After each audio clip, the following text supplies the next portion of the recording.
not hearing you. Ava can hear me, right? And Connor can hear me too. All right. Okay. They're both speaking.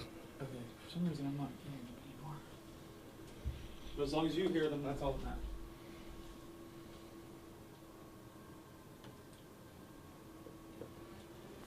Yeah, you good, John. Just making sure so you don't get caught up in it.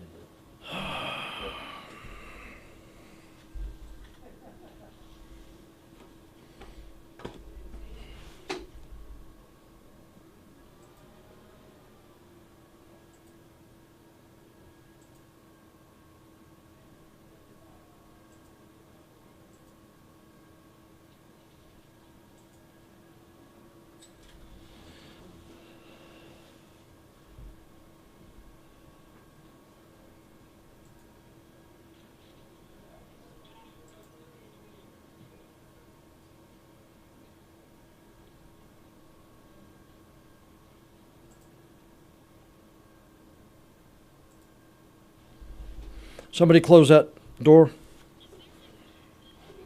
No, there will not be boxes.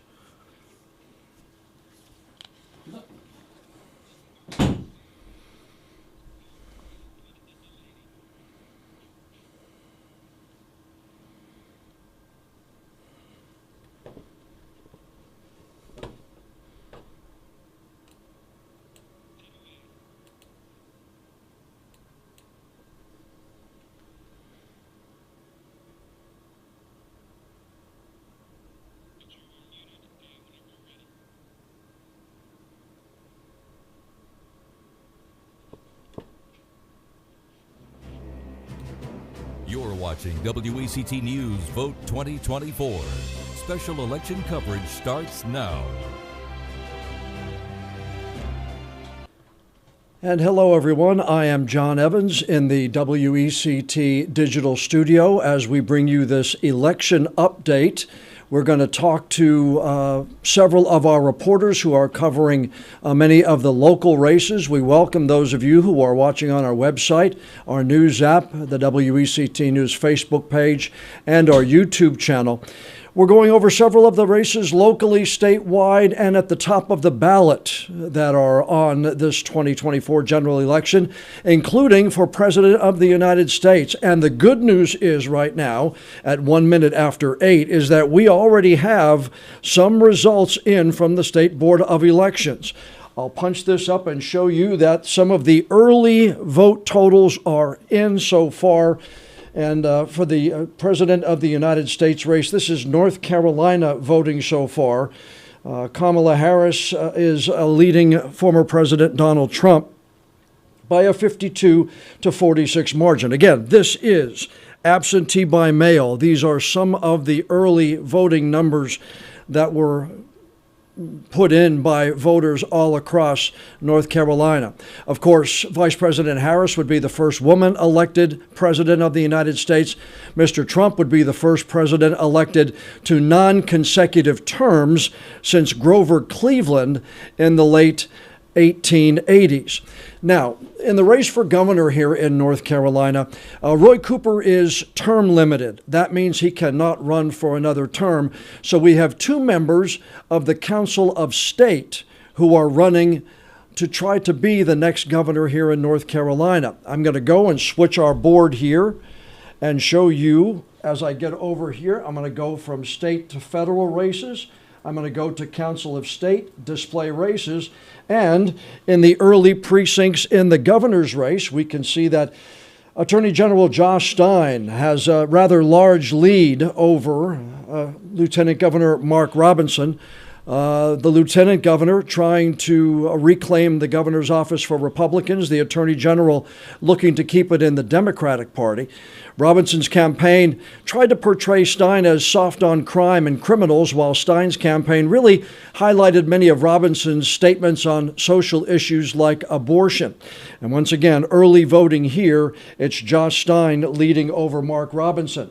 With Mark Robinson running for governor, that means his seat as lieutenant governor is open, and the Democrats leading here as well in the early balloting. Rachel Hunt, the state senator from the Charlotte area, the daughter of former Governor Jim Hunt, is running the leading candidate against the Republican Hal Weatherman.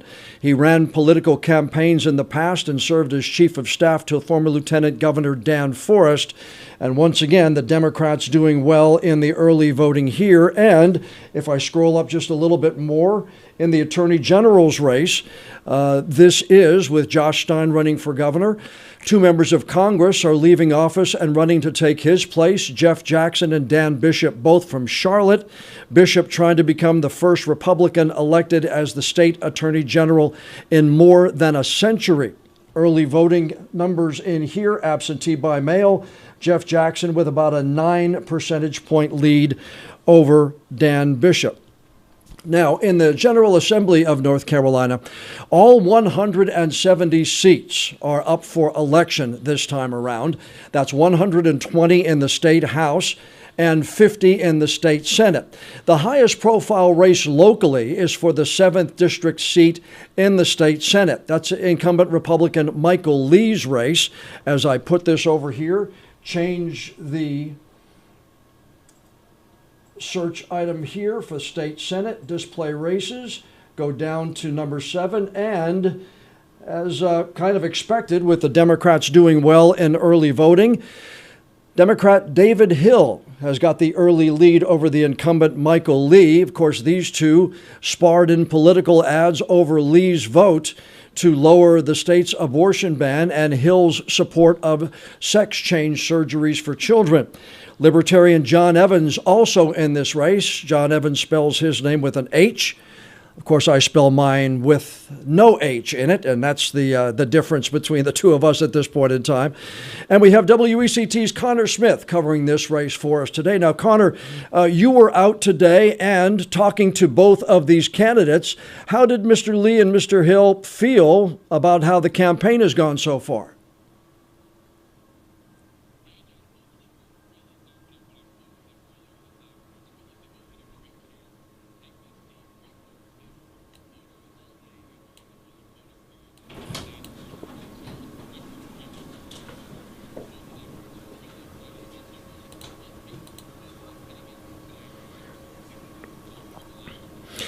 Now, Connor, you also talked to some voters out there earlier today. What were the voters saying are some of the major issues in this race?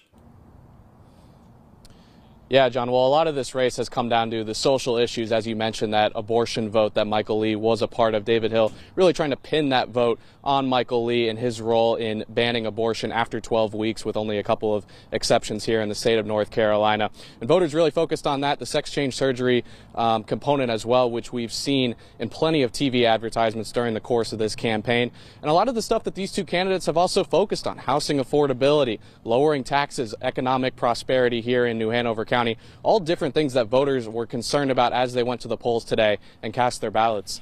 Well, you got a nice chance to talk to both of those men. I actually saw you got some video of them shaking their hands today. And you said during your report today they kind of seemed to put some of their animosity aside, at least for today on Election Day.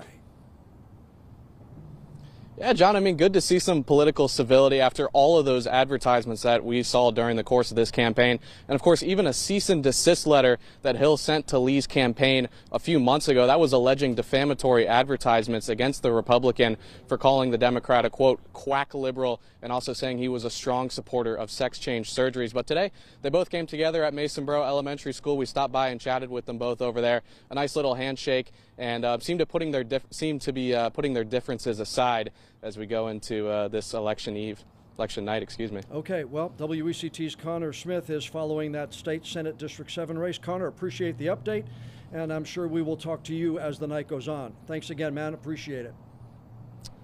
Back here, thanks, John. Back here in the WECT digital studio, we have some information now on the county commissioner seats on the ballot in New Hanover County.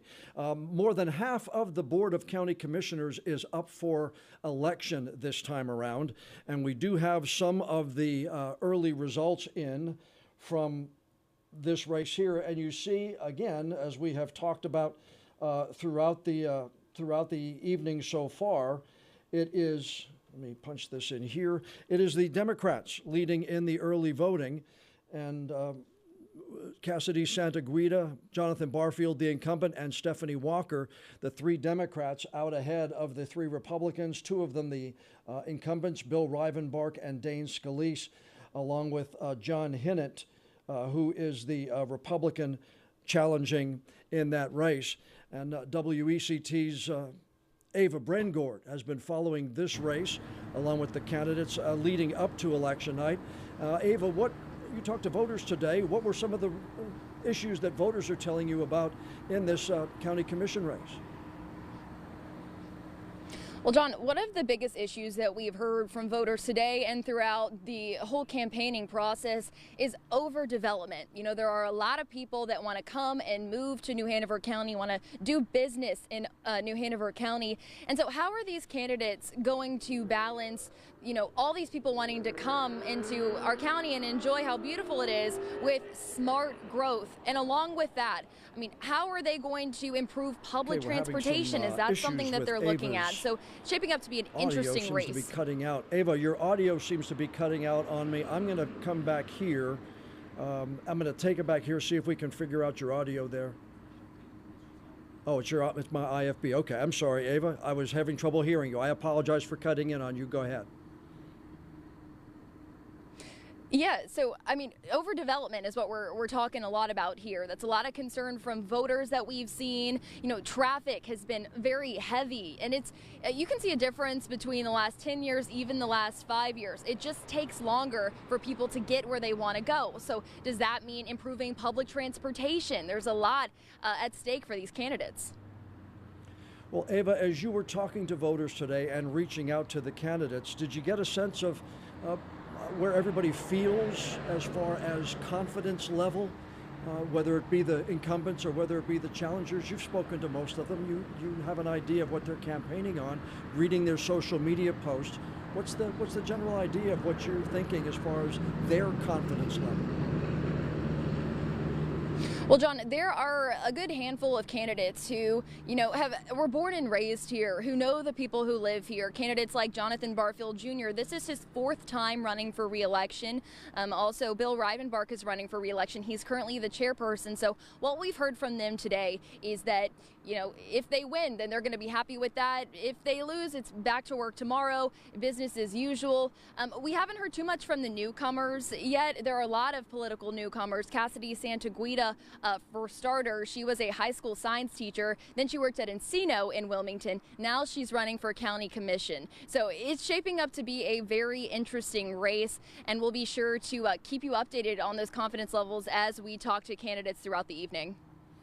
One of the things I thought was interesting during your live shot earlier, Ava, is the fact that there was hardly anybody in the senior center. And anybody who drove by the senior center during early voting saw lines all the way around that building sometimes. So to look and behind you to see 2 people in line at one point in time really kind of looked like it was a barren wasteland as far as voters are concerned. I know. I mean, and that's something that our crew here didn't expect to see. We knew that Democrats and Republicans across the aisle were pushing for early voting.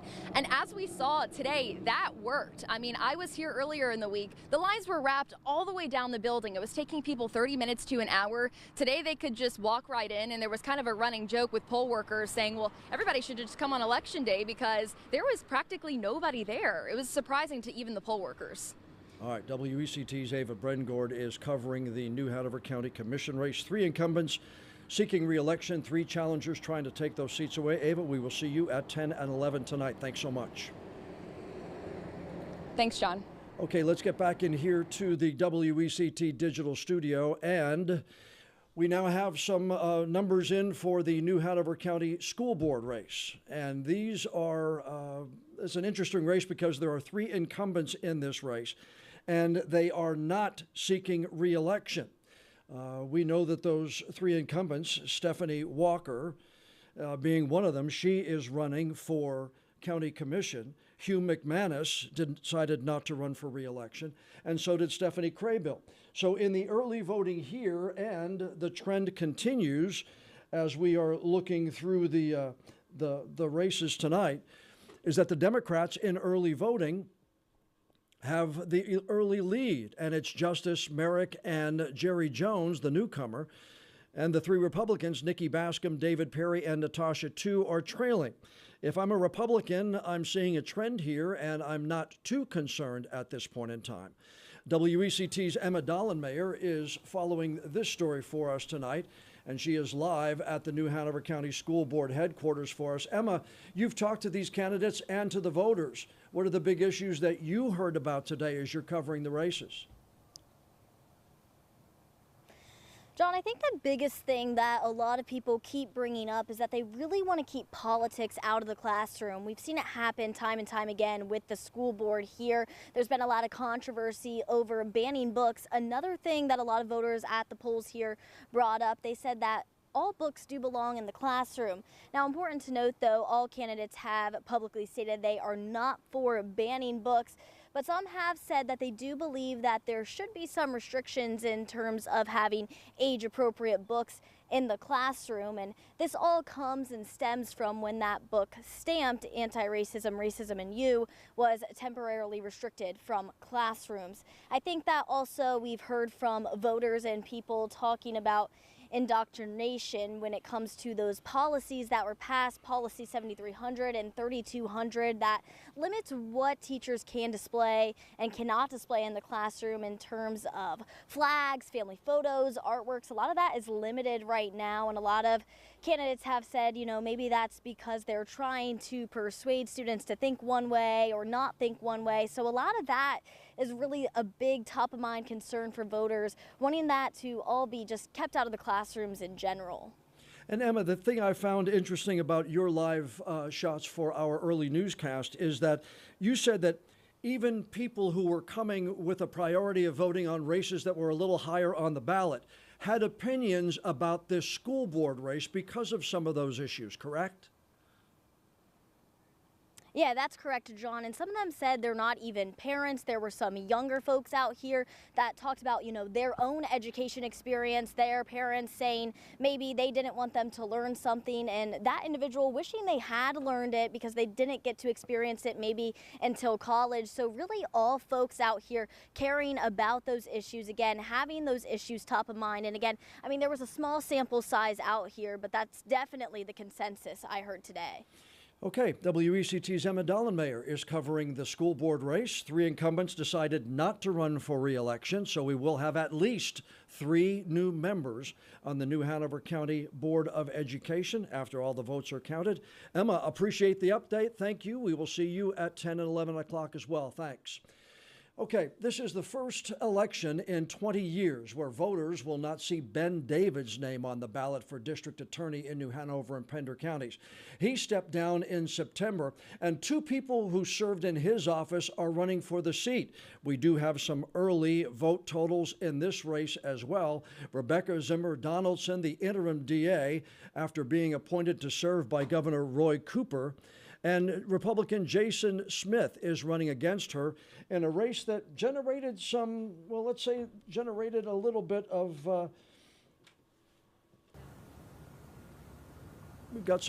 generated a little bit of controversy. I'm sorry, somebody just handed me something. I apologize for losing my train of thought. Some of the early vote totals so far here: Rebecca Zimmer Donaldson, the Democratic nominee, 55-44 over Jason Smith.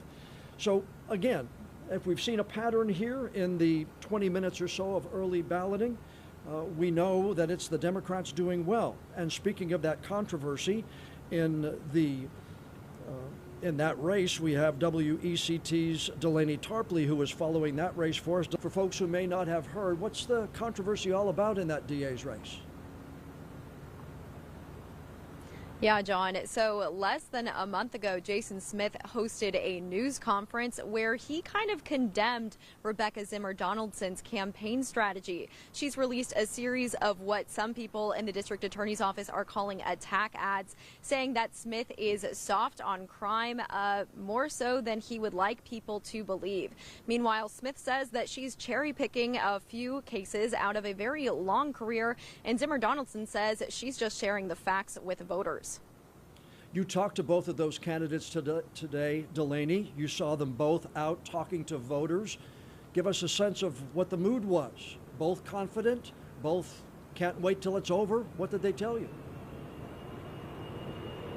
Yeah, both of them do seem fairly confident. When I talked to them a little while earlier, Smith said that he's been able to reach people from both sides of the aisle. He also says he's kind of backed by a lot of people in the district attorney's office. In case you didn't know, 15 out of 21 signed a petition calling on Zimmer Donaldson to stop the attack ads. Meanwhile, Zimmer Donaldson says she's also feeling confident and says that she believes her campaign has been able to reach a wide range of voters. She says she stands by her decision to release those ads and kind of manage her campaign the way that she has so far.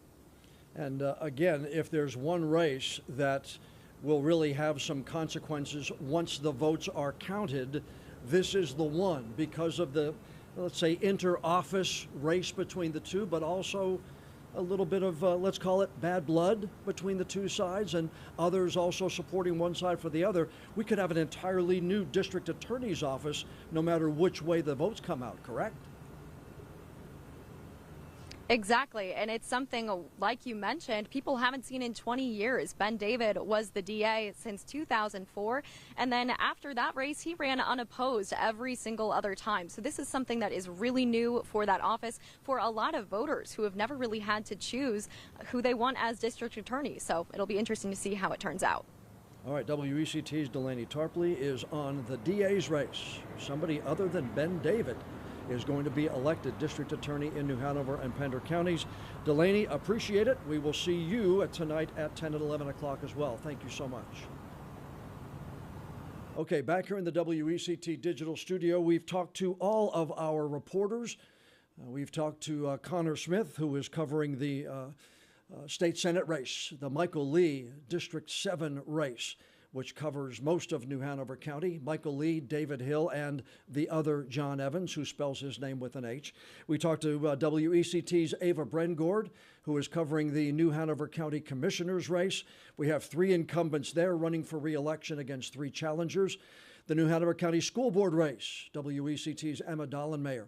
She is covering the race where the 3 incumbents decided not to run for re-election. We'll have 3 new members of that school board in New Hanover County as they work toward hiring a new superintendent and move forward on some other budgetary issues as well.